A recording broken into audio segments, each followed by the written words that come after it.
എല്ലാവർക്കും പുതിയൊരു വീഡിയോയിലേക്ക് സ്വാഗതം. ഞങ്ങളിപ്പോൾ തൃശ്ശൂർ സൂവിലാണുള്ളത്. അപ്പോൾ ഇവിടുത്തെ കാഴ്ചകളൊക്കെ നമുക്ക് കാണാം.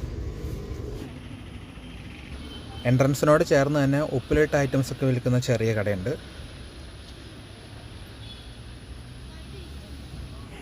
ഇതാണ് കേട്ടോ എൻട്രൻസ് ഗേറ്റ്. അപ്പോൾ നമുക്ക് അകത്തേക്ക് കയറാം.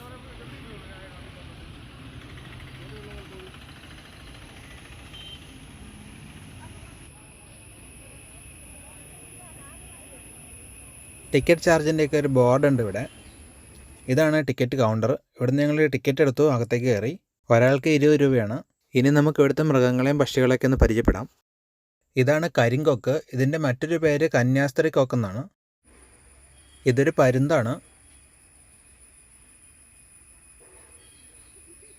ഇതാണ് കൂമൻ അല്ലെങ്കിൽ മൂങ്ങ എന്നറിയപ്പെടുന്ന പക്ഷി. ഇതിന് പരുന്തിനോളം വലിപ്പം ഉണ്ടെങ്കിലും ഇതിൻ്റെ മുഖം പൂച്ചയുടെ ഒരു മുഖത്തിൻ്റെ ഷേപ്പാണ്.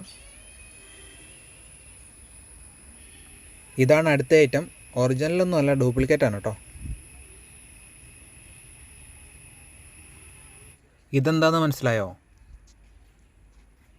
ഇതാണ് കേട്ടോ കുറുക്കൻ. 2-3 ഉണ്ട്. മനുഷ്യരെ ഭയങ്കര പേടിയാന്ന് തോന്നുന്നു. ഇവിടെ ഒട്ടും വൃത്തിയില്ല, ഭയങ്കര സ്മെല്ലാണ്. ഇവിടെ നിൽക്കാൻ പറ്റുന്നില്ല. പേവിഷ വൈറസിൻ്റെ പ്രധാന വാഹകരാണ് ഇവർ.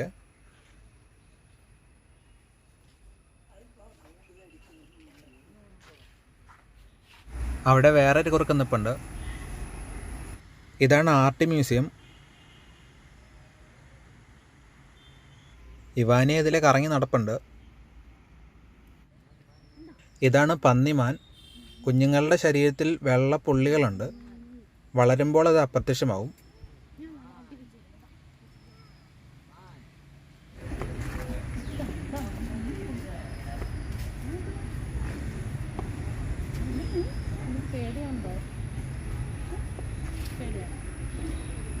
ഇതാണ് ഒട്ടകപ്പക്ഷി.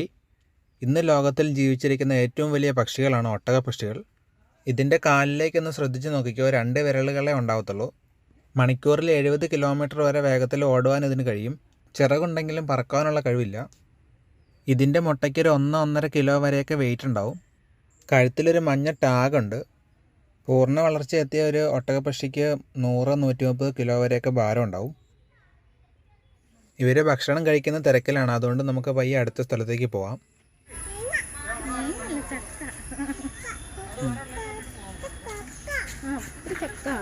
എന്നാ പറഞ്ഞേ?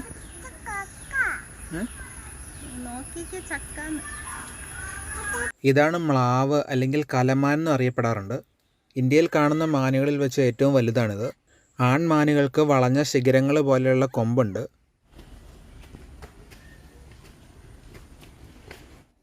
ഈ കൂട്ടത്തിൽ ആൺമാൻ നിൽക്കുന്നത് കാണാം.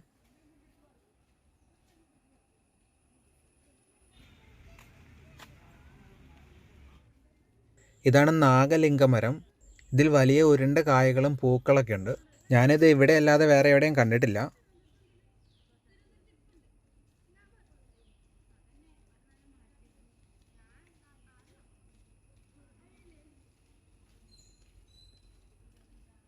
താഴെ നിലത്ത് കുറേ പൂക്കളൊക്കെ വീണ് കിടപ്പുണ്ട്. നല്ല ഭംഗിയുണ്ട്.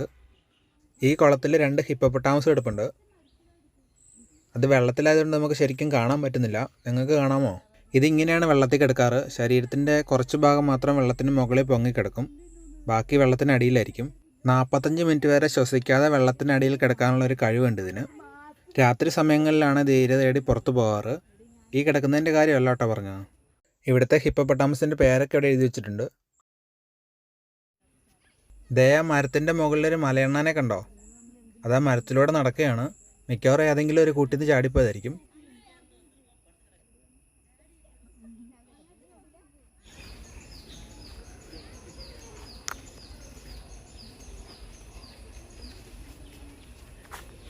ഈ സൂവിൻ്റെ അകത്ത് ചെറിയ കുട്ടികൾക്ക് വേണ്ടിയിട്ടുള്ള ഒരു ചെറിയ പാർക്കുണ്ട്. ഇവാനെ ഇവിടെ എൻജോയ് ചെയ്യാണ്.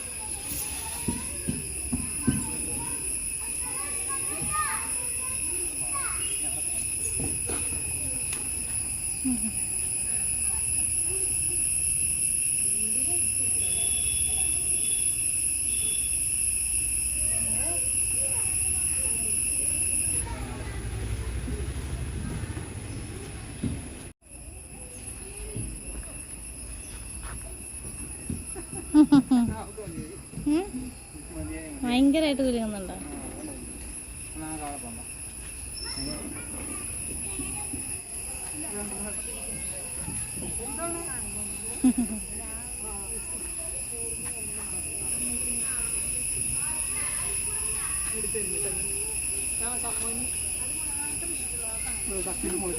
ഇതാ ഇവിടെ ഒരു വലിയ കുളമുണ്ട്. അതിൻ്റെ സൈഡിലായിട്ടൊരു മുതല കിടപ്പുണ്ട്. ഈ മുതലയുടെ ശരീരത്തിൻ്റെ മൊത്തം നീളത്തിൻ്റെ പകുതി ഭാഗം വാലായിരിക്കും കേട്ടോ. നമ്മുടെയൊക്കെ ശരീരത്തിൻ്റെ താപം നിയന്ത്രിക്കുന്നത് വിയർപ്പ് ഗ്രന്ഥികളിലൂടെയാണ്. പക്ഷേ മുതല അങ്ങനെയല്ല. അതിൻ്റെ ശരീരതാപം നിയന്ത്രിക്കുന്നത് അതിൻ്റെ വായ തുറന്നു വെച്ചാണ്. അതുകൊണ്ടാണ് പല ചിത്രങ്ങളിലും മുതലയുടെ വായ ഇങ്ങനെ തുറന്നിരിക്കുന്നത് കാണുന്നത്. 60 മുതൽ 110 പല്ല് വരെയാണ് ഒരു മുതലയുടെ വായിലുള്ളത്. പക്ഷേ ഈ പല്ല് ഉപയോഗിച്ച് ചവച്ചരച്ചൊന്നുമല്ല ഭക്ഷണം കഴിക്കുന്നത്. ഇത് ഭക്ഷണം കിട്ടിക്കഴിഞ്ഞാൽ വിഴുങ്ങുകയാണ് ചെയ്യാറ്. നമുക്കൊക്കെ രണ്ടാമത് വരുന്ന പല്ല് പൊഴിഞ്ഞു പോയാൽ പിന്നെ എവിടെയെങ്കിലും ഡെൻ്റൽ ഹോസ്പിറ്റലിൽ പോയിട്ട് പുതിയ പല്ല് വെച്ചാൽ മതി. പക്ഷേ മുതലയ്ക്ക് അങ്ങനെയല്ല. മുതലയുടെ പല്ല് നിരവധി പ്രാവശ്യം പൊഴിഞ്ഞു പോയിട്ട് പുതിയ പല്ല് അവിടെ ഉണ്ടായി വരാറുണ്ട്. ഭക്ഷണം കഴിക്കുമ്പോൾ ഇവിടെ കണ്ണിൽ നിന്ന് കണ്ണുനീര് വരാറുണ്ട്. അതുകൊണ്ടായിരിക്കും മുതല കണ്ണുനീരെന്നൊക്കെ പറയാറ്. മുതലകൾ ഉറങ്ങുമ്പോൾ അവയുടെ ഒരു കണ്ണ് തുറന്നു വെച്ചാണ് ഉറങ്ങാറ്. പിന്നെ മുതലകൾക്ക് വെള്ളത്തിലൂടെ മണിക്കൂറിൽ 35 കിലോമീറ്റർ വരെ വേഗതയിൽ സഞ്ചരിക്കാൻ കഴിയും. അപ്പോൾ ഇത്രയൊക്കെ പോരെ, ഇനി അടുത്ത സ്ഥലത്തേക്ക് പോകല്ലേ. ഇതൊക്കെയാണ് ഇവിടുത്തെ കലാപരിപാടികൾ. ഇത് നമ്മൾ ആദ്യം കണ്ട ആർട്ട് മ്യൂസിയത്തിൻ്റെ ബാക്ക് സൈഡാണ്.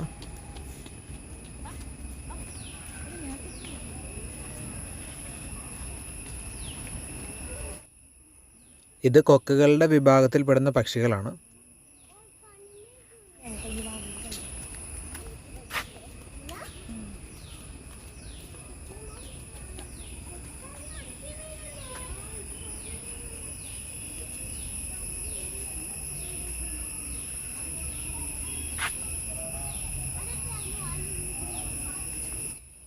ഇവിടെ ഒരു വിശ്രമ കേന്ദ്രമുണ്ട്. ആരെയും വിശ്രമിക്കുന്നതായിട്ട് കാണുന്നില്ല. കുറേ മാനുകളുണ്ട് ഇവിടെ. കുറച്ച് പേര് നിന്നുകൊണ്ടും കിടന്നുകൊണ്ടൊക്കെ ഭക്ഷണം കഴിക്കുകയാണ്.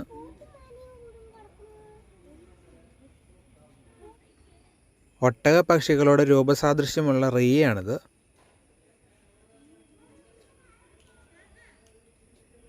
ഇതാരാന്ന് നോക്കിക്കേ, ഈ മാനിൻ്റെ കൂടെ കിടക്കുന്നത്. ഗായൽ അല്ലെങ്കിൽ മിഥുൻ എന്നറിയപ്പെടുന്നു.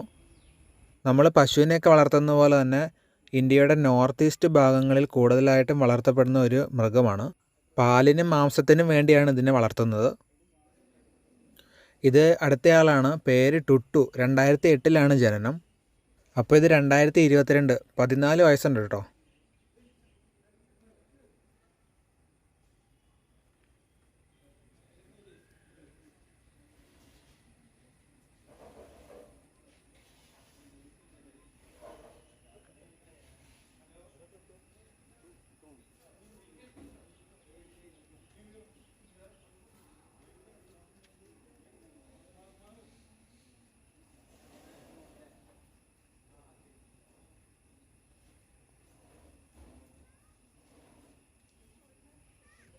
ഇത് മൂന്നാമത്തെ ആളാണ്. പേര് പ്രഭു.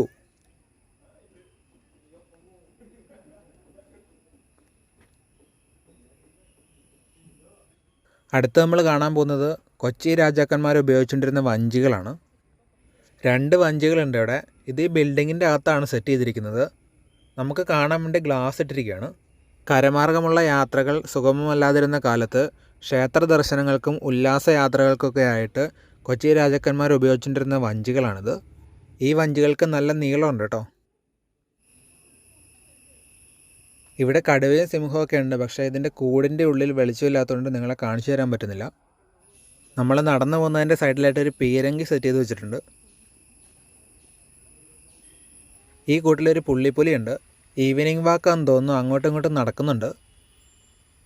താഴെ ഒരു ഇറച്ചിയുടെ പീസ് എടുപ്പുണ്ട്. വിശപ്പില്ലാത്തതുകൊണ്ടാണെന്ന് തോന്നുന്നു കഴിക്കാത്തത്. അതിനി തിന്നുക ദഹിക്കാൻ വേണ്ടിയാണ് നടക്കുന്നതെന്ന് അറിയില്ല. ആ വെള്ള പക്ഷീനെ കണ്ടോ? അതിൻ്റെ പേരെനിക്കറിയില്ല. അതിൻ്റെ ബാക്കിലൊരു എലി ഇരിക്കുന്നുണ്ടോ? എന്താണെങ്കിലും സ്നേഹമുള്ളവരാണെന്ന് തോന്നുന്നു. കിട്ടുന്ന ഭക്ഷണമൊക്കെ ഷെയർ ചെയ്താണ് കഴിക്കുന്നത്.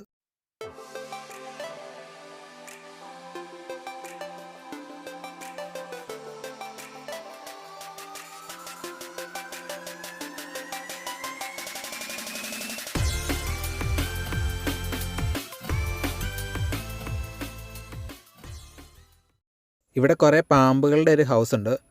അടുത്ത് നമുക്കത് കാണാൻ പോവാം. മൂർക്കൻ പാമ്പാണിത്. ആ ചട്ടിയുടെ സൈഡിലിരിക്കുന്നതാണ് അണലി. ഇത് പാമ്പൊന്നുമല്ല, ഒരു നക്ഷത്രയാമയാണ്. ഇതാണ് മണ്ണൂലിപ്പാമ്പ്. വിഷമില്ലാത്തൊരു പാമ്പാണ്. അയ്യോ, ഇതിൻ്റെ വായിൽ നോക്കിക്കേ, ഒരു കോഴിക്കുഞ്ഞിരിക്കുന്നത്. അൺസഹിക്കബിൾ ആണ് കേട്ടോ. അത് ജീവനുള്ളൊരു കോഴിക്കുഞ്ഞാണ് കേട്ടോ. എങ്ങനെ ഈ പാമ്പിനെയും കൊന്നിട്ട് കോഴിക്കുഞ്ഞിനെ ഇങ്ങനെ രക്ഷപ്പെടുത്തിയാലോ?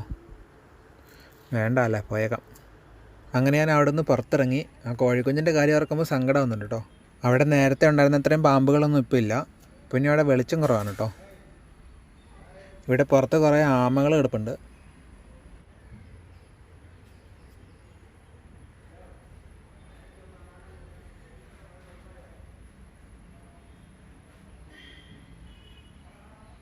ഇവിടെ ഒരു കൂട്ടിൽ ഉടുമ്പുണ്ട്, നിങ്ങൾക്ക് കാണാമോ? ഇതാണ് കേട്ടോ. എൻ്റെ തൊട്ടടുത്ത കൂട്ടിൽ ഒരു പെരുമ്പാമ്പുണ്ട്. കേരളത്തിൽ കാണപ്പെടുന്ന ഏറ്റവും വലുതും വിഷമില്ലാത്തതുമായ പാമ്പുകളാണ് പെരുമ്പാമ്പുകൾ, അല്ലെങ്കിൽ മലമ്പാമ്പെന്നും പറയും. ഇത് നമ്മൾ ആദ്യം കയറി വന്ന എൻട്രൻസ് ആണ്. ഇതിൻ്റെ നേരെ ഓപ്പോസിറ്റ് സൈഡിലാണ് നമ്മൾ അടുത്തായിട്ട് വിസിറ്റ് ചെയ്യാൻ പോകുന്ന മ്യൂസിയം. ഇവിടുത്തെ എൻട്രൻസ് ചാർജ് 10 രൂപയാണ്.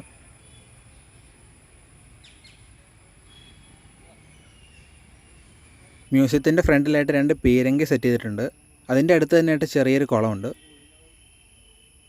നമ്മൾ മ്യൂസിയത്തിനകത്തേക്ക് പ്രവേശിക്കുമ്പോൾ ആദ്യം കാണുന്നത് ഈ ഒരു വലിയ ആനയുടെ അസ്ഥികൂടമാണ്. ഇതെങ്ങനെയുണ്ട്? സൂപ്പറല്ലേ? ചെങ്ങല്ലൂർ രംഗനാഥൻ എന്നായിരുന്നു ഈ ആനയുടെ പേര്. ഇതിൻ്റെ ഹിസ്റ്ററി പറയുകയാണെങ്കിൽ തമിഴ്നാട്ടിലെ ക്ഷേത്രം വക ആനയായിരുന്നു രംഗനാഥൻ. ക്ഷേത്രത്തിലേക്ക് അഭിഷേക തൈലം കൊണ്ടുവരിക എന്നതായിരുന്നു ഈ ആനയുടെ ഡ്യൂട്ടി. ഈ ആനയുടെ ഉയരം ക്ഷേത്ര ഗോപുരവാതിൽ കടക്കാൻ കഴിയാത്തിടത്തോളം വർദ്ധിച്ചപ്പോൾ ക്ഷേത്ര അധികാരികൾ ഈ ആനയെ തൃശ്ശൂരിലുള്ള ചെങ്ങല്ലൂർ മനക്കിലേക്ക് വിൽക്കുകയായിരുന്നു 1905. ആ കാലത്ത് ഇത് ഏറ്റവും ഉയരം കൂടിയ ഒരു ആനയായിരുന്നു. കേരളത്തിലെ പ്രധാനപ്പെട്ട ക്ഷേത്രങ്ങളിലെ ഉത്സവങ്ങൾക്കും പൂരങ്ങൾക്കും ഇതിനെ എഴുന്നള്ളിക്കാറുണ്ടായിരുന്നു. ഒരിക്കൽ എഴുന്നള്ളിപ്പിൻ്റെ സമയത്ത് മറ്റൊരു ആനയുടെ കുത്തേൽക്കുകയും ചികിത്സയിലായിരുന്ന ഈ ആന 1917 ചെരിയുകയും ചെയ്തു. അപ്പോൾ ഇത് 100 വർഷത്തിലധികം പഴക്കമുള്ളൊരു അസ്ഥികൂടമാണിത്. ഇതൊരു എമുവിനെ സ്റ്റഫ് ചെയ്ത് വെച്ചിരിക്കുന്നതാണ്. ഇവിടെ സ്റ്റഫ് ചെയ്ത നിരവധി മൃഗങ്ങളും പക്ഷികളും ഉണ്ട്. അപ്പോൾ അതൊക്കെ നമുക്ക് കാണാം. ചെറുതും വലുതുമായ 2 കടുവകളുണ്ട് ഇവിടെ. അതിനടുത്ത് തന്നെയായിട്ട് 2 സീബ്രയുണ്ട്. ഇത് തിമിംഗലത്തിൻ്റെ തലയോടാണ്. ഇത് സിംഹത്തിൻ്റെ അസ്ഥികൂടവും അതിൻ്റെ 2 സൈഡിലായിട്ട് പന്നിയുടെ തലയോടുമാണ് ഇരിക്കുന്നത്. ജന്തുക്കളുടെ ശരീരത്തിന് ആകൃതിയും സംരക്ഷണവും നൽകുന്ന ഒരു ചട്ടക്കൂടാണ് അസ്ഥികൂടം എന്ന് പറയുന്നത്. ഇതാണ് തേവാങ്ക്, കുട്ടി തേവാങ്ക് എന്നൊക്കെ പറയും. ഇതിൻ്റെ ജീവനുള്ളതിനെ ഞാൻ കണ്ടിട്ടുണ്ട്. പേടിക്കണ്ട, നമ്മളൊക്കെ ഇതുപോലെ ആവാനുള്ളവരാണ്. മനുഷ്യൻ്റെ അസ്ഥികൂടത്തിൽ 206 അസ്ഥികളാണുള്ളത്. പക്ഷേ ചെറിയ കുട്ടികൾക്കത് 300 ആണ്. അസ്ഥിയിൽ കൂടുതലായിട്ട് അടങ്ങിയിരിക്കുന്ന ലോഹം കാൽസ്യമാണ്. 20 പാൽപ്പല്ലുകളാണ് ചെറിയ കുട്ടികൾക്ക് ഉണ്ടാവാറ്. പക്ഷേ ഇത് പൊഴിഞ്ഞു പോയതിന് ശേഷം പ്രായപൂർത്തിയായി കഴിയുമ്പോൾ 32 പല്ലുകളാണ് പിന്നീട് വരുന്നത്. ഇതിന് 32 പല്ല് കാണുമായിരിക്കും അല്ലേ?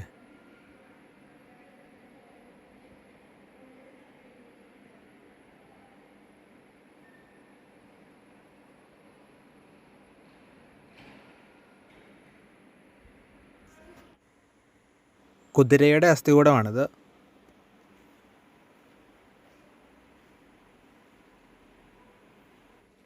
ഇതൊരു വെരുകാണ്. അതിൻ്റെ തൊട്ടടുത്തായിട്ടിരിക്കുന്നത് മലയണ്ണാനാണ്. ഈ കാണുന്നതാണ് മരവൂരി. ഈ ഗ്ലാസ് ഇട്ട് ഓരോ ടേബിളിൻ്റെ അകത്ത് നിരവധി വസ്തുക്കളുണ്ട്. നമ്മളിപ്പോൾ ഒത്തിരി ലേറ്റായി, ഇവിടെ ക്ലോസ് ചെയ്യാറായതുകൊണ്ട് നമുക്ക് പെട്ടെന്ന് തന്നെ കണ്ടിട്ട് ഇറങ്ങണം. കടലിലുള്ള കുറച്ച് ജീവികളുടെ ഷെല്ലുകളും പവിഴപ്പുറ്റുകളൊക്കെയാണിത്.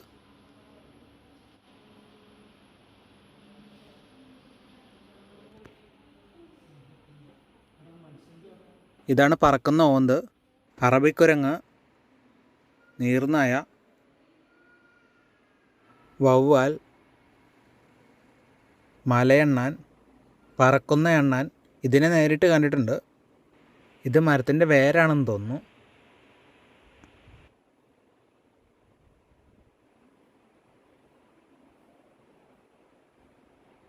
ആനയുടെ കുറച്ച് രൂപങ്ങളുണ്ട്. തേക്കിൻ തടി കൊണ്ടുള്ളൊരു പ്രതിമയാണ്. ഇതെല്ലാം ഡിഫറെൻറ്റ് സ്റ്റോൺസ് ആണ്. ഇത് ട്രംവേ മോഡലാണ്. ഉയർന്ന സ്ഥലത്തു നിന്നും താഴ്ന്ന സ്ഥലത്തേക്ക് എഞ്ചിൻ്റെ സഹായമില്ലാതെ ചരക്ക് എത്തിക്കുന്നതിനുള്ളൊരു സംവിധാനമാണിത്. പറമ്പിക്കുളത്തു നിന്നും ചാലക്കുടിയിലേക്ക് ഈ അടുത്ത കാലം വരെ ഇങ്ങനെയൊരു സംവിധാനം ഉണ്ടായിരുന്നു. ഇതിനെപ്പറ്റി കൂടുതലായിട്ട് അറിയാൻ ഈ വീഡിയോ ഒന്ന് പോസ് ചെയ്ത് വായിച്ചു നോക്കുക. ഇതിൽ മേനാവെന്നാണ് എഴുതിയിരിക്കുന്നത്, എന്ന് പറഞ്ഞാൽ പല്ലക്കായിരിക്കും.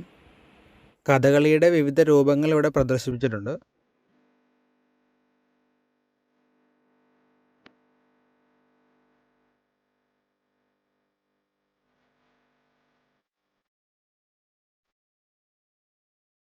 കുറേ ആയുധങ്ങളുടെ ശേഖരമുണ്ട് ഇവിടെ.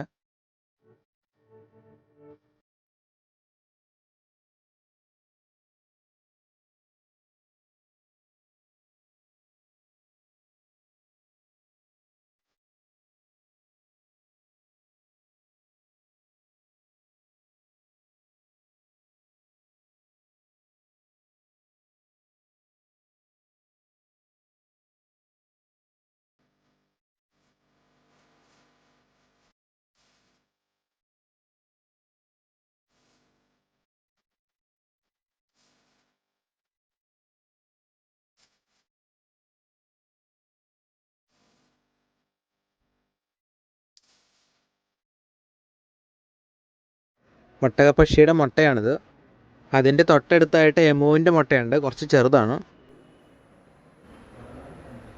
രാജവെമ്പാലയാണിത്. അതിൻ്റെ തൊട്ടടുത്ത് തന്നെയായിട്ട് രാജവെമ്പാലയുടെ അസ്ഥികൂടവും കാണാം.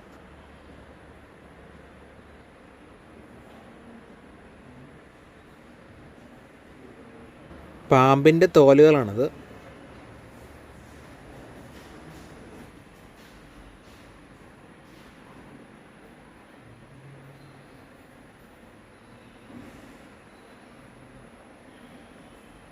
കുറേ പക്ഷികളെ ഇവിടെ സ്റ്റഫ് ചെയ്ത് വെച്ചിട്ടുണ്ട്.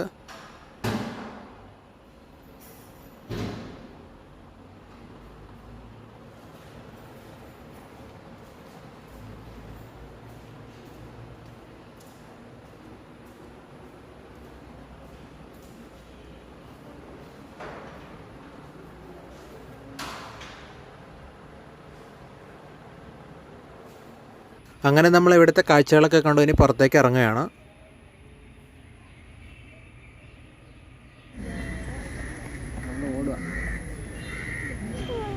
തൊലി പോയോ? വീണോ? കാണിച്ച് നോക്കട്ടെ. ഇനി ഇവിടെ കയറി, ഇവിടെ കയറി, ഇവിടെ കയറി. വീണോ? ഇങ്ങോട്ട് വാ, ഇങ്ങോട്ട് വാ. വേണ്ട വേണ്ട. ഇവാനി ഒരു വീഴ്ചയൊക്കെ കഴിഞ്ഞ് ജ്യൂസ് കുടിച്ചോണ്ടിരിക്കുകയാണ്.